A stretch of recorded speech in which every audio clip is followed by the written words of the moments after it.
नमस्कार फरीदाबाद, मैं दीपिका गौड़ और आप देख रहे हैं वॉइस ऑफ फरीदाबाद। इस समय पर तिरखा कॉलोनी में पहुंची हूं, जहां पर एक व्यक्ति द्वारा सुसाइड कर ली जाती है। मामला ज्यादातर पैसों से जुड़ा होता है। उनकी पत्नी इस समय पर हमारे साथ है, पूरा परिवार इस समय पर हमारे साथ है। क्या पूरा मामला है, उनसे पूछते हैं क्या हुआ है, बताएंगी कुछ? पैसा लिए थे हाथ उधारे 8 8 साल से वो लेने को ना किसी ने पैसा पैसे लिए थे? नहीं इन्होंने लिए पैसा आपके हाथ पति का उधारे। क्या नाम था? हाँ, प्रेमचंद ने प्रेमचंद ने पैसे लिए इन थे किसी हाथ से? उधारे लिए कि वैसे जरूरत पड़ रही, जी। पैसा दे भी दिए उनने और चेक द्वारा पैसा गए हुए हैं वहाँ पे। और केस गिर को जब तक केस हमारे फेवर में चल रहा हुआ ने पैसा भर दिए। अच्छा, कितने आगे पैसों का अंजू ने लेन देन है? 4 लाख है, हम तो 2 लाख दे दिए, 2 ही लाख बचे थी के 2 2.5 लाख अच्छा, बचे। 4 लाख रुपए। ब्याज भी दिए और निवाजे भी दे दे, 2.5 लाख के कर में बचे बस। अब देने को हुए वाने मांगने को तो आए उन्होंने सीधा ही केस गिर दियो।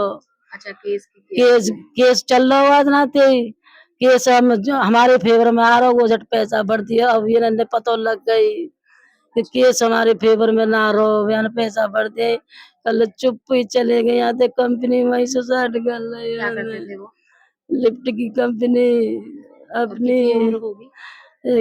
40 42 के करीब में। 40 साल की करीब।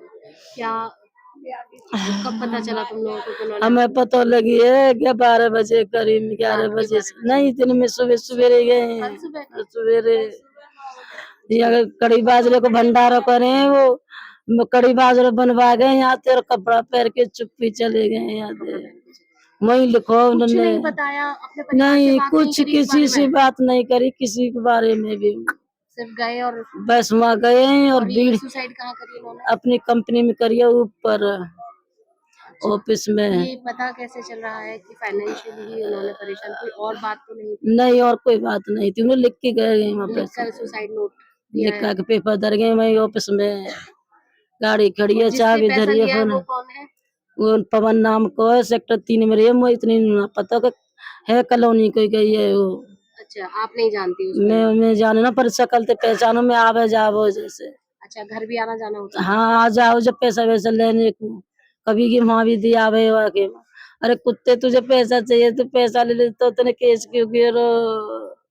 अभी आप मेरे क्या में तो चाहती कह हैं? रही मुझे तो मेरा वो चाहिए, मैं खून के बदले खून लूंगी। मेरे बच्चे बिलकत रह गए, कितने बच्चे हैं? मेरे 3 बच्चे हैं।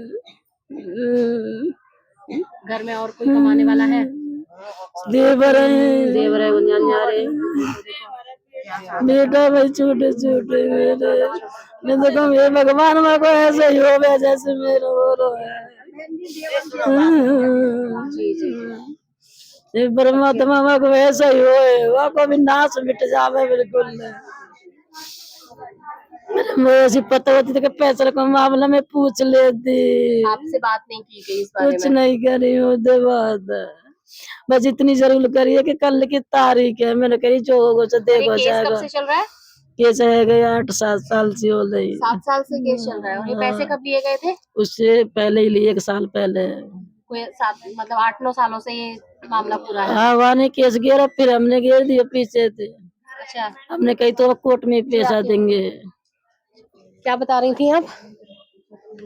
फरीदाबाद अभी एक और केस आपके सामने आया था, जिसमें लगातार हम जानकारी अपडेट दे रहे थे कि पैसों के चलते ही राजू चौधरी नामक व्यक्ति ने भी सुसाइड की थी। और वहीं देख, यहाँ पर एक और जो मामला मैटर सामने आया वो भी यही आया कि पैसों के चलते परिवार खत्म होते दिखाई दे रहे हैं। फाइनेंस मतलब फाइनेंसर का काम करते हैं जो पवन है। हाँ फाइनेंसर कोई काम करे, जो नाम वो पता काय का काम करे चौधरी की, नहीं पता आपको? मुझे नहीं पता। आप में से किसी को कोई जानकारी हो? ऐसे केस और भी गिर रखे कहीं है, वहाँ मिल करके आए हैं। वहाँ ने और भी केस गिर रखे हैं ऐसे ही जैसे हम पे गिर रखो है। फरीदाबाद तिरखा कॉलोनी गली नंबर 10 में इस समय पर मौजूद है, जहां पर प्रेमपाल नामक व्यक्ति द्वारा सुसाइड कर ली जाती है। पैसों का प्रेशर आया, अपने पैसे वापस मांगने के लिए केस डाला गया, लेकिन अभी तक भी किसी भी तरह की कोई भी गुत्थी सुलझती हुई नजर नहीं आती है। लेकिन अपनी कंपनी जाते हैं, कंपनी में जाकर ही सुसाइड कर लेते हैं। और देखते हैं कि इस मामले में और क्या जानकारी प्राप्त होती है। अभी फिलहाल इस खबर में बस इतना ही। ऐसी ही तमाम और खबरों के लिए बने रहिए मेरे साथ। देखते रहिए वॉइस ऑफ फरीदाबाद। नमस्कार।